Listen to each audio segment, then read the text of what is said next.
Hi, here's how to make a Google form and to get your results. Go to drive.google.com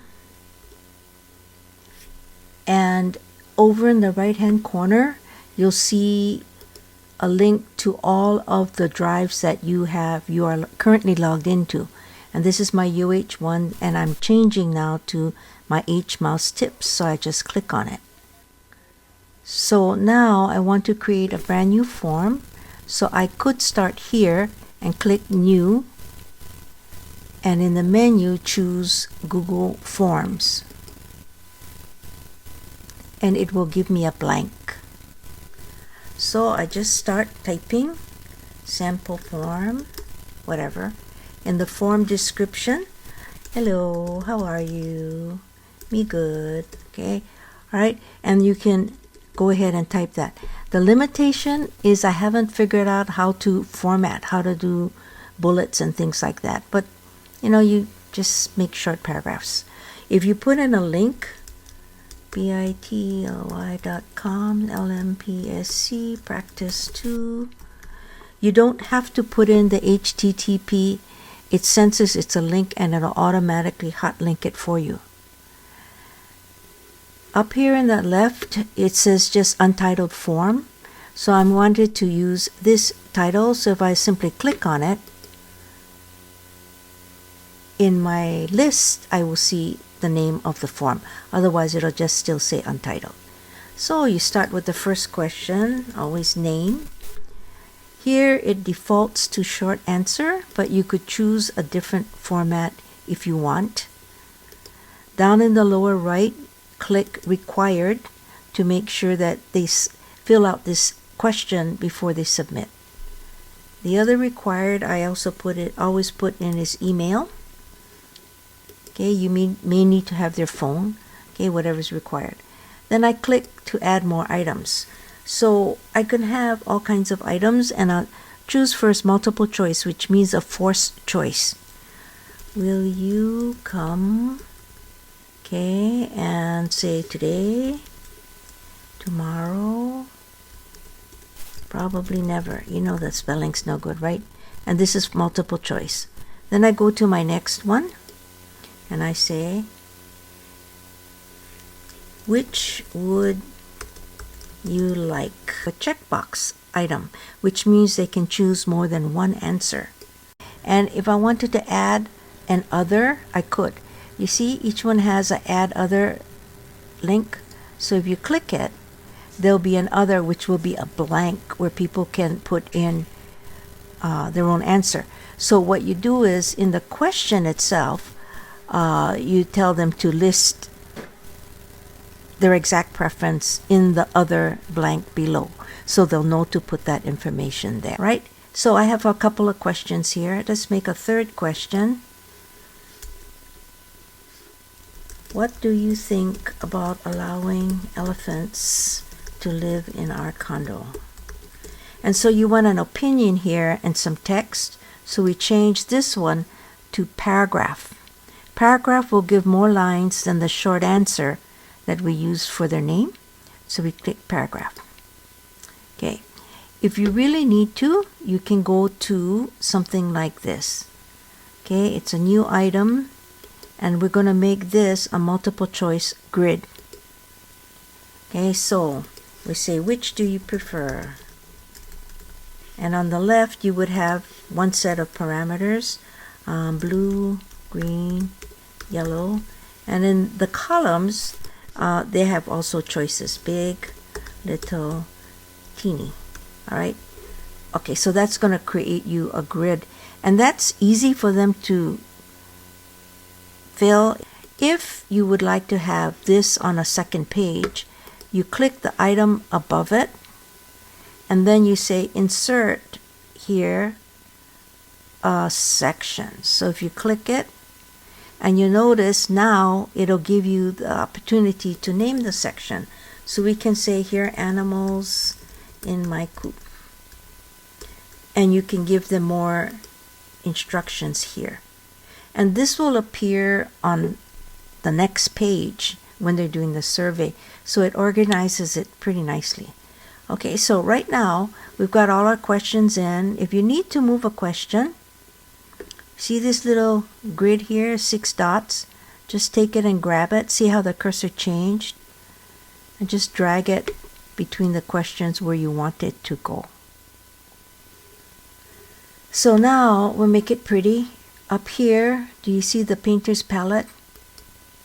You click on that, and then down here you choose image, and that gives you all of their default headers, and you can go by category. You try to get something that sort of is related to the event. Okay, so we're going to have a lot of drinking and eating, so I'll double click on that one, and voila, there it is. If you wanted to instead, you could put your organization's, a banner here. And you do that by clicking on this and clicking upload, right? And then just dropping something into there. I don't know, let's try this one. Okay, and you notice this is a square image, and so I'm going to have to choose what part of that image I want in the banner. Oh, you can add a caption, okay? And click done. Okay, so it uploaded this as our new header. All right, so to view, close this here with the little X. To view what they're going to see, you click on this one, preview. Okay, and so this is how our form will look. I'm in the user view. Okay, so I have to type something into the required fields and go down to next. All right, so I'm going to submit. Okay, and it said I submitted my form. And so to get out of this, I go up to the little tab for this response and I close it. And now I have my working copy again. Or because I drag this URL to my bookmark bar, I can always click on that to get back into this working mode. So you notice here, the responses is 4. Okay, so I click on responses and I can get summary. It'll give you a lot of these pie charts, which are good for general information. If I wanted to, I could view individual responses, 1 out of 4, 2 out of 4, and I'd scroll down and I get the results. When you click responses, in the upper right hand corner, you have a plus, like a Christmas present, and it opens up a spreadsheet with all of your results, and you scroll back and forth. You can sort, you can format, you can do whatever you want. Here you would have a listing of all the people who responded. And one very useful thing is the emails. What I do is to come here, select these, and just paste into a BCC to send in everybody an update. So it's very handy. If you want to, you can download it, click on File, and you can share with others, or you can download in a variety of formats. If you don't have Excel, you can do a comma separated value, CSV, and on your computer, just open that up in Numbers, and then make sure you save it in Numbers so that it hangs on to the formatting that you do to it.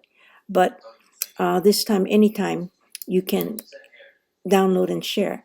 But you can also just simply view it here.